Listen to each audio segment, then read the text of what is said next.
Γεια σας, είμαι η Συνδικόλα και είμαι από την όμορφη Τρίπολη και έχω έρθει εδώ στη Μυτιλήνη γιατί είμαι πρωτοετής στο Τμήμα Πολιτισμικής Τεχνολογίας και Επικοινωνίας. Σ' αρέσει η Μυτιλήνη, Σίντι? Σαν νησί μπορώ να πω είναι όμορφο, αλλά γενικά δεν έχω ξετρελαθεί γιατί μου λείπει η παρέα μου, οι φίλοι μου και η οικογένειά μου και απλά συμβιβάζομαι και περιμένω να περάσει λίγο ο καιρός να προσαρμοστώ. Σου έχει κάνει κάτι ιδιαίτερη εντύπωση σε αυτό το νησί?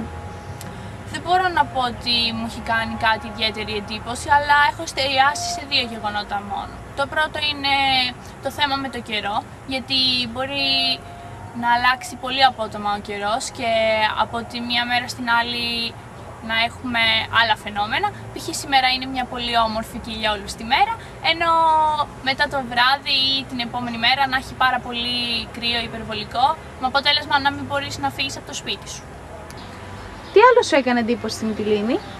Το δεύτερο πράγμα που μου έκανε εντύπωση στη Μυτιλήνη είναι το ότι είναι μια μεγάλη πόλη, πράγμα που εγώ δεν το είχα φανταστεί. Περίμενα ότι θα είναι ένα απλό μικρό γραφικό νησάκι όπως όλα τα άλλα του Αιγαίου, αλλά ούτε μία σχέση έχει με την πραγματικότητα. Αλλά μπορώ να πω ότι σε αυτό ίσως θα οφείλεται και το γεγονός ότι κυκλοφορούν πάρα πολλά μηχανάκια.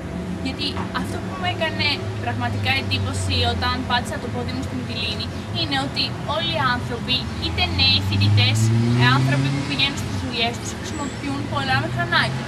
Αλλά τώρα το καταλαβαίνω, γιατί εφόσον είναι τόσο μεγάλοι, λογικό είναι να θέλουν να μετακινούνται στις διάφορες περιοχές της πόλης.